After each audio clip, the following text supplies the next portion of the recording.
please. Denise, would you lead us off with the pledge, please?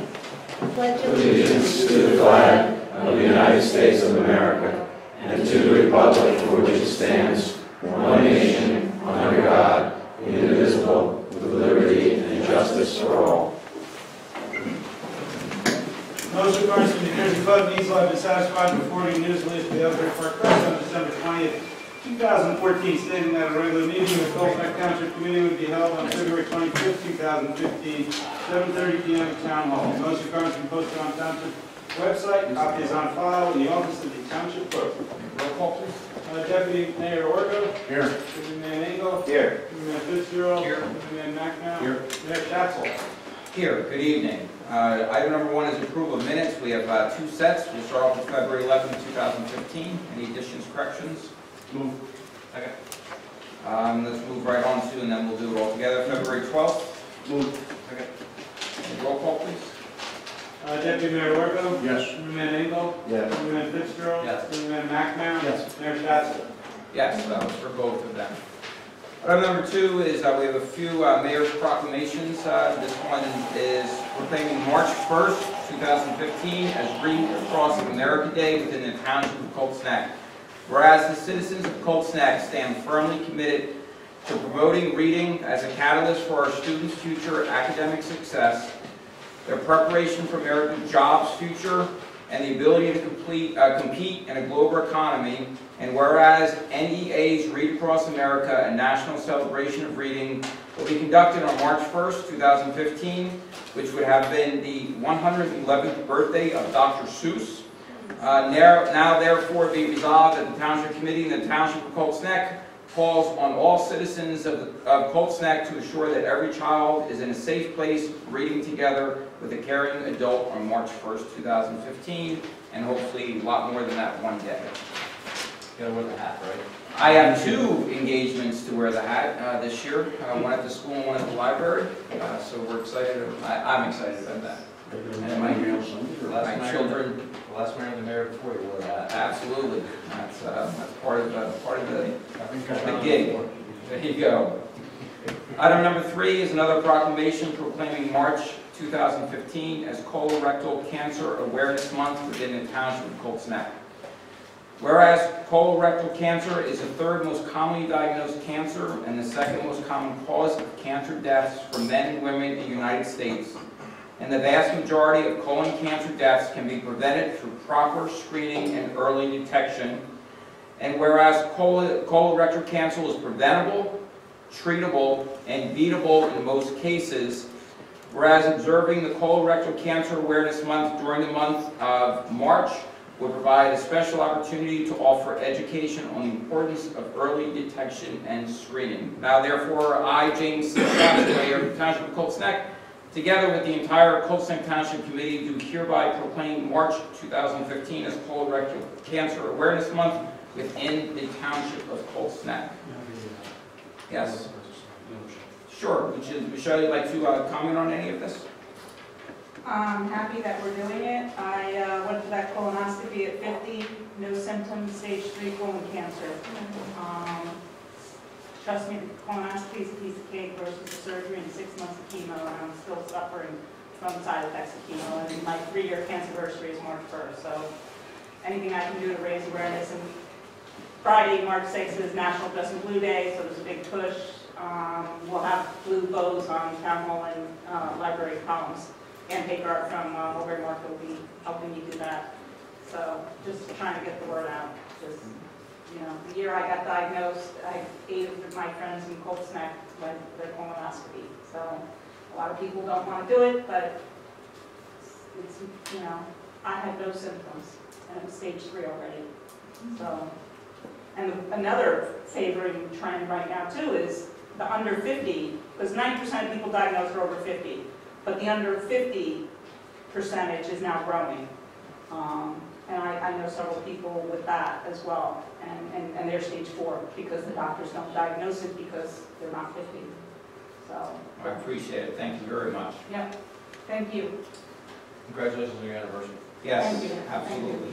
Thank you. Item number 5 is a presentation from the ToCN First Aid Squad with the Italiano Award. And so I'd like to have Ms. Denise Cornack talk a little about this. From here? There, wherever you like. John Madaliano, senior, junior, was on the squad. He was an active cadet. He died in a motor vehicle accident where he was not the driver. His family said in lieu of flowers, if you can make a donation to the squad. So we took that money and we founded the John Madaliano Junior Scholarship, which is $500 to be given to a senior cadet who is active on the squad, who has leadership potential and is helping out with the fair and everything else in town. And he's an EMT, so it's a lot to do, and he has to be going off to college. So we do this in his memory. So this year, Michael Felice is the one we nominated to be the recipient. Michael joined in May 2012. He so far has volunteered over 1,500 hours to the squad. He's gone on over 370 calls.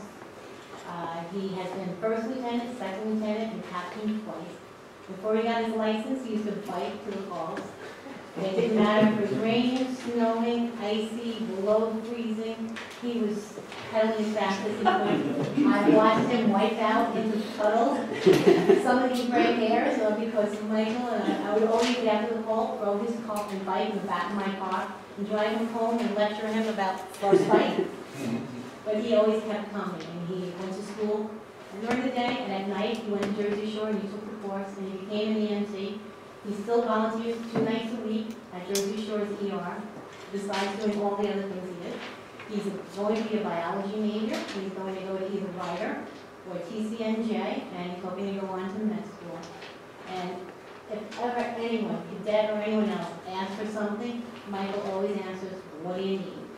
Always the first to help out. He's helped us win the New Jersey State Council competition for the cadets. He's done mass casualty competitions with us. Always there, always willing to help. That's why we took Michael. Great.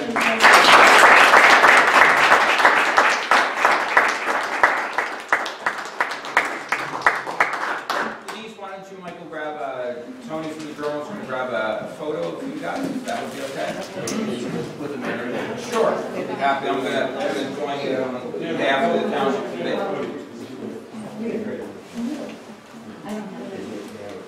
I'm sure if I can do it. Get in the middle, Denise on that side. Wonderful.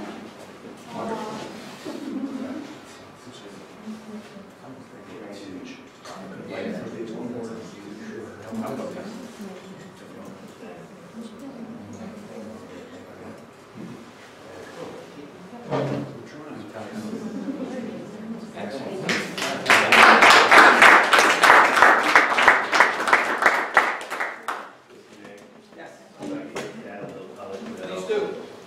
I want to also commend the members of the First Aid Squad, especially Denise Hornick and the cadet advisors.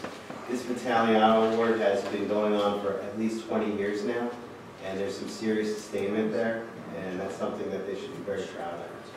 So thank you very much. Thank you.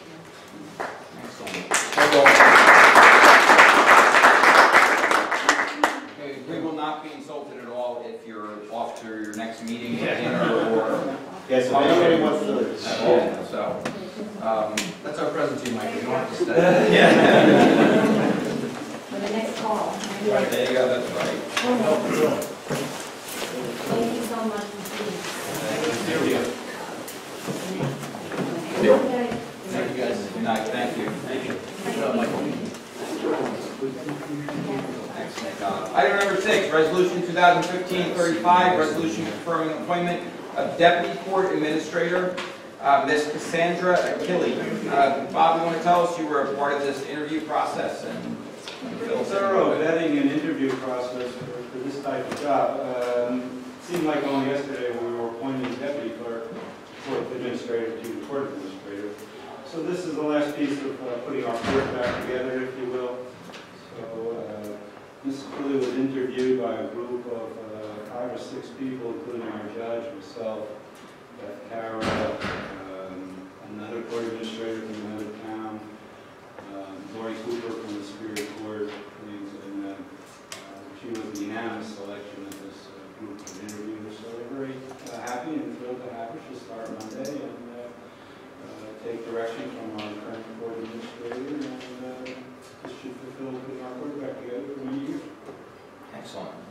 job on that. Any comments from the committee? So moved. Second. Roll call, please. Deputy Mayor Wargo? Yes. Committeeman Engel? Yes. Committeeman Fitzgerald? Yes. Committeeman McNamara? Yes. Mayor Chapman? Yes, item number 7, resolution 2015-30, resolution confirming appointment to Cold Snake Board of Health, Mr. Brian Williams. Actually, I can comment on this a little bit. I've known Mr. Williams for several years, mostly through the Recreation and Sports Foundation. We have children that are the same age, and I approached Brian on behalf of the Township Committee to ask him if he would be part of the Board of Health. He graciously accepted, and we're happy to have him. Any other comments? And he finally better if he finishes Compliance, yes. So he does work in the financial field, which there's a number of compliance issues, and that all went well. I think it was moved and seconded. Yes, roll call, please.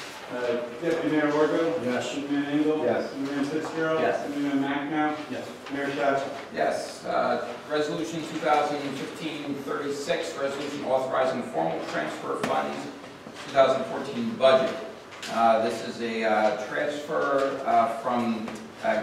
transfers from the Social Security system to gasoline, and it's a total of $3,000.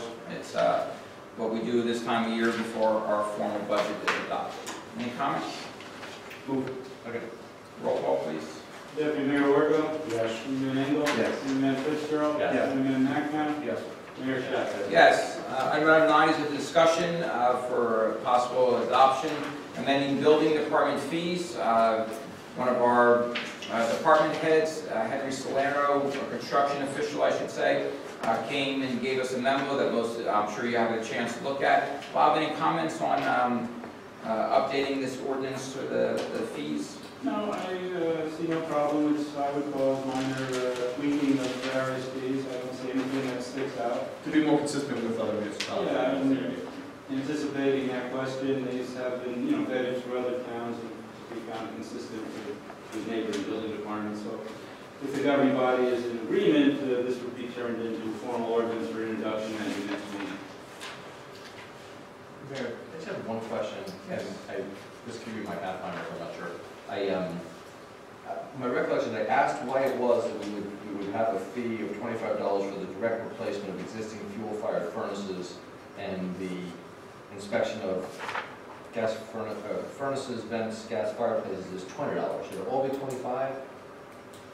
I'm not really understanding it, but I may have been that when there's a replacement of the fuel-fired furnace, it requires an individual trip.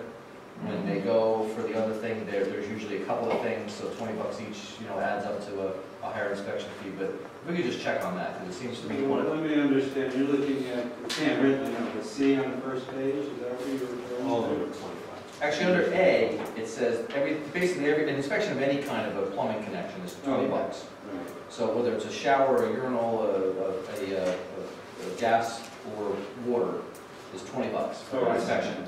And then Small A. right, what we're adding to small c now is Oh, And then it's a $25 inspection fee for the replacement of the same thing.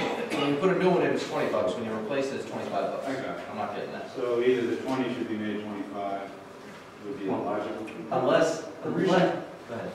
The reason is when they go for an application permit and you're building a new house, I assume that's why they kept it that way. It's not for replacements, because it's all new. Guy puts in 5 toilets, he puts this, he puts that.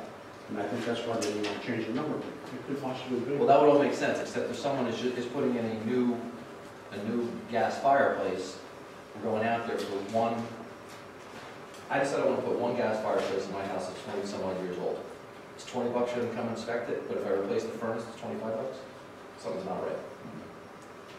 Okay. Maybe there should be a minimum. Well, maybe it should be underneath plumbing things. It's under both. I know it is. It's being added to. Same way with generators. And I'd have thought generators would have been about horsepower or something like that, like they do other stuff. And motors and stuff, you read in here further. Or size of service, yeah. Size of services are based on the size of horsepower, but the other stuff in here is based on the horsepower. So.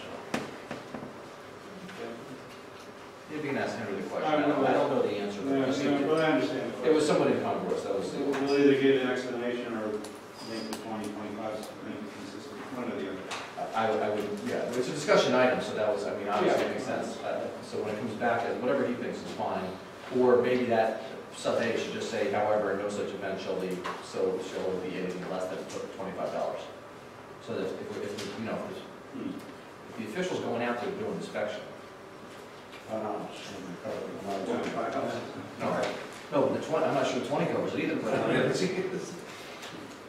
And this, I mean, but if he's going for a new house for inspection, for all stuff, it would cover it. it adds up. But for one item, Well, my point of view, there should be some minimum, whether it's 25 or 50, I don't want to kill people, but, you know, guys well, I get. saw a part in here somewhere that said, because you also have to have fire protection, subcode, and some other stuff. So it's probably, I know a permit for generators, like $300 some. I mean, you know, electric, plumbing, and fire safety. So I don't know the bottom answer to this one question. I think it's combined with other things.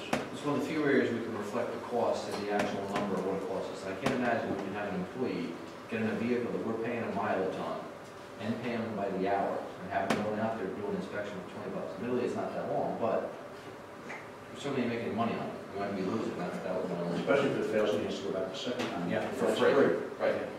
this committee has always spoken about making sure that the costs are covered. So if you could just I get those understand that details we're, for us. seek some enlightenment on that, and get back to you. But I would still expect to see this ordinance for introduction at the next meeting with excellent. Makes sense. Item number 10, administrative report. No, nothing on the report itself. There is a request from the Colts Neck High School LOTC to conduct a 5K race, I believe it was May 9th.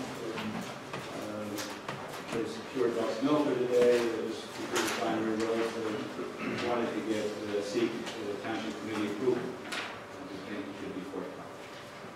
The only concern that I have, boy, I hate to pick on it because it's always such a good group, is usually the other groups, when they have these kind of 5Ks, cover some of the attendant costs. But we're gonna have to bring in the police officer and, But that'll be major.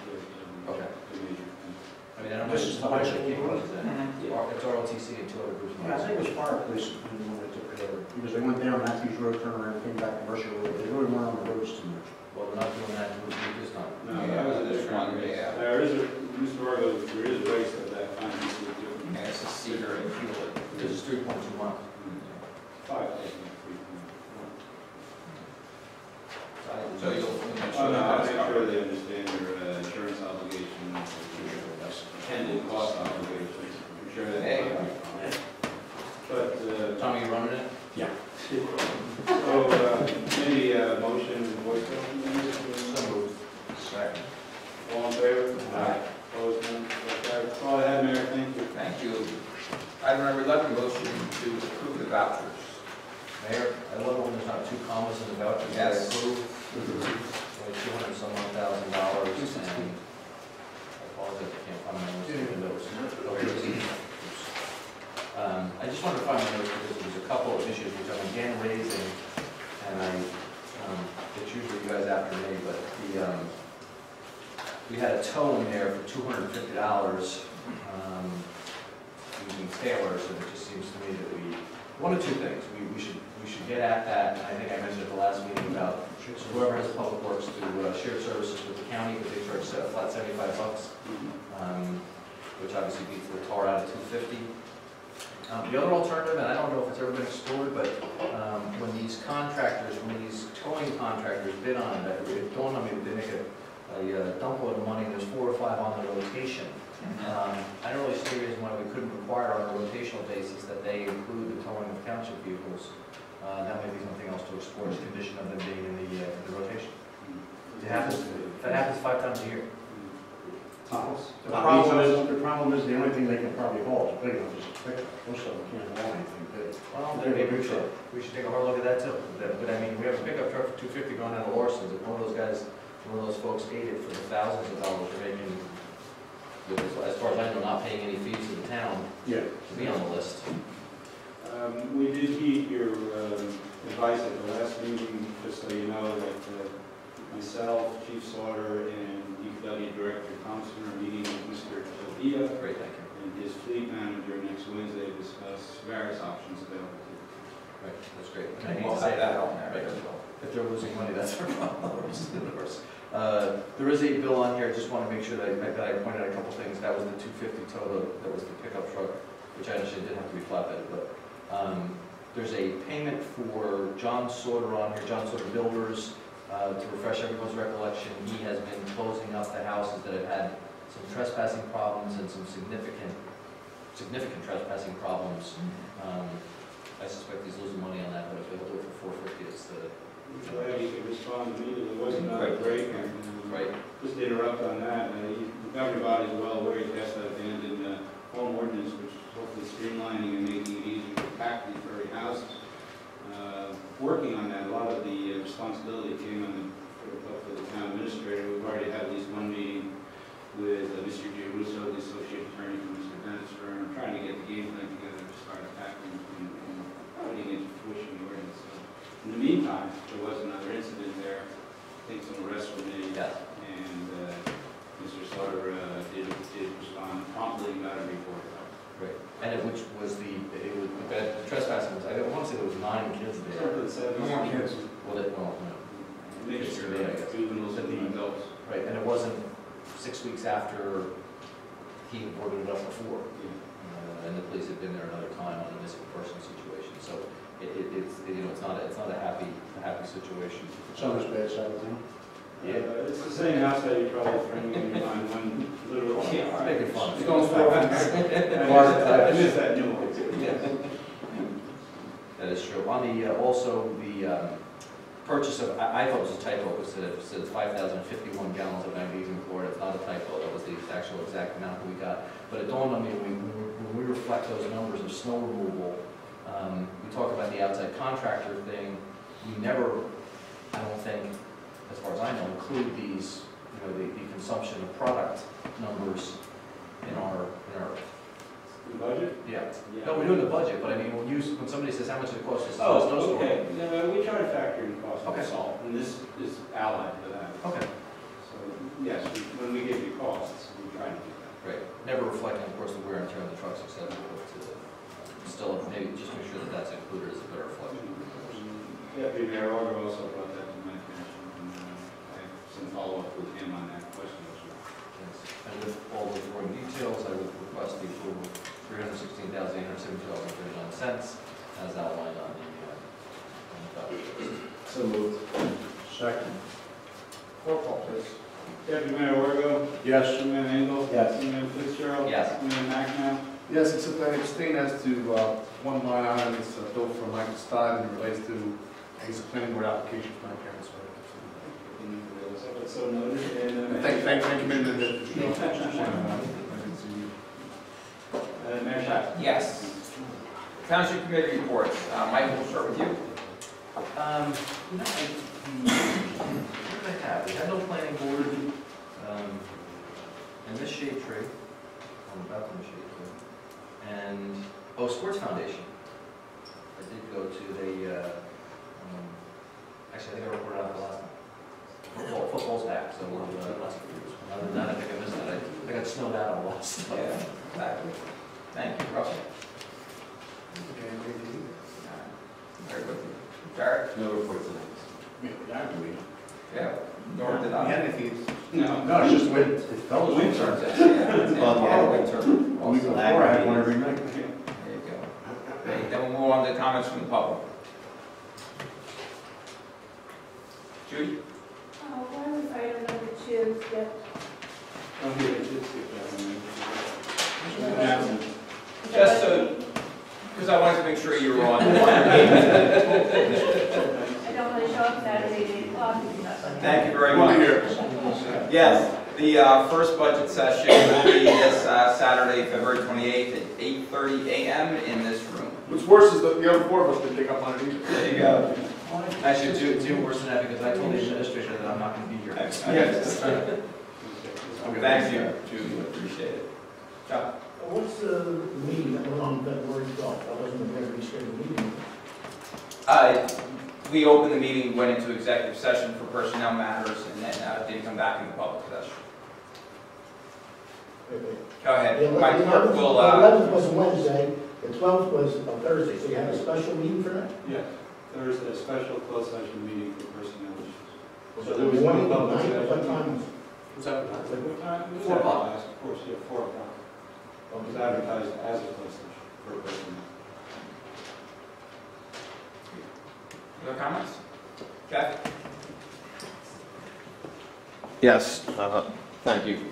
Jeff Sauter, 41 Ann Street. Just really quick on the Madaliano Award with the gentleman Mike, who's a neighbor down the street from me. Good guy. I didn't realize he did everything that he does after that laundry list of things that he does for the first aid squad. That was great. And he even picked up the ball, did some video recording for me at one of the meetings here during the past summer. So he's willing to help out neighbors, whether it's for personal reasons or whether it's for civic duties. So that was great. Really quick, I have a letter here for you, Mr. Mayor. I have the copies that I'll give to you, as well as copies for each of the committeemen and the town attorney on it. Dear Jimmy, please allow me to begin by reviewing what both you and Committeeman Fitzgerald did during the February 11, 2015 Township Committee meeting, but more importantly, offline or immediately after said meeting. First, a total of 5 residents of Colts Neck, which includes myself, attended said meeting.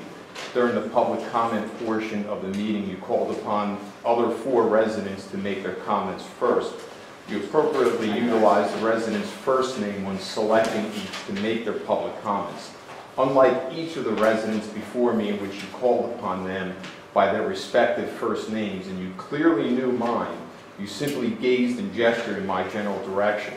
Realizing that you were likely not pointing to Tony Sank of the Journal, who was sitting directly between us, I immediately asked if you were selecting me, and once again you motioned in the same disrespectful manner. As I stood to make that inquiry and begin my public comment, Mr. Fitzgerald, with his head down, quickly gazed up, abruptly interrupted me yet again by stating the word, quote, mayor, and then put his head back down in a similar disrespectful manner as I continued with my public comment. The second part, and likely more disrespectful, were the actions of Michael Fitzgerald immediately after the meeting. After walking out of the meeting room, Mr. Fitzgerald apparently got up quickly from his seat to follow me out to abruptly close the meeting room doors behind me. While I was in the lobby walking out, Mr. Fitzgerald, in a very antagonizing manner, repeated the words, mayor, quote, and it is mayor, quote, to my back. I then immediately turned around and quickly responded back with explaining how utterly disrespectful it was that you simply gestured towards me, but I must address you as, quote, mayor, according to Mr. Fitzgerald. As Michael Fitzgerald now turned his back to me to walk away, he muttered something under his breath like he'll handle it or take care of that.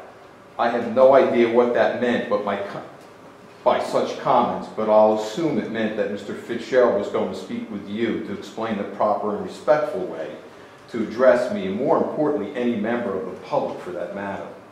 At each and every public comment that I've attended, and most importantly those that I've made public comments, you absolutely refuse to even look in my general direction. This holds true for other certain members of the public that you clearly do not hide the fact that you despise. Since recording these public meetings that date back to May 2014, please let me provide you with some of the quick observations that I'm sure you and the entire Township Committee are aware. To date, a total of 16 meetings have been recorded and posted for the full public to access. At each of these meetings, Committeemen Engel, Macknow, and Orgo very consistently paid attention to all public comments. Whether they harbor their own private opinions about certain individuals making public comments, they should be commended for at least pretending to pay attention. Committeeman Fitzgerald fared less and appeared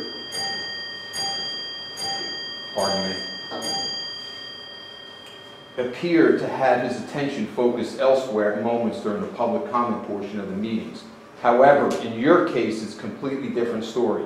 In 13 of the 16 reported meetings in which I made a public comment, you failed to look at me or even glance in my general direction. In fact, each time I or certain other members of the public proceeded to make a public comment, your modus operandi is to quickly put your glasses on, find your pen and papers, and put your head down the entire time as if those papers were suddenly more important than what your residents had to say. There were times when you even rudely shuffled those papers around while these public comments were being made. Once I or certain individuals complete their comments, then you quickly put everything down, and your head suddenly pops up as if to realize that you're a part of a public meeting. Again, simply because you harbor your own personal feelings towards me or certain members of the public, it does not give you or Mr. Fitzgerald the right to be disrespectful, especially as I'm being interrupted during my public comments and harassed afterwards by Mr. Fitzgerald. To be respectful towards you and address you as, quote, mayor, then I would at the very least expect that same courtesy in return. However, that does not appear to be the case, and yet another double standard is presented. Yes, a double standard in which township committeemen can be utterly disrespectful by simply pointing to people, but we the public always need to be courteous and respectful when formally addressing you as if you're part of some elite class of Colts Neck royalty. Nowhere that I can find within the laws of this great nation and state does it state that the public is required to address any public official by their official title. Such honor and respect is clearly not automatic. Rather, such deep traditions of being courteous and respectful towards such positions or offices is earned. So please be clear, until you're able to, one, muster up the honor and respect by calling me Mr. Sauter, and two, at the very least pretend to pay attention to my public comments, then without hesitation I'll give you the honor and respect of addressing you as, quote, mayor. However, until you find that ability, then I'll remain with simply addressing you as, quote, Jimmy, which is already more respect than what you provide in return. Respectfully, Jeffrey W. Sauter. Thank you. Any other comments? Okay, moving forward to Resolution 2015-37, executive session. All in favor? Aye. Opposed?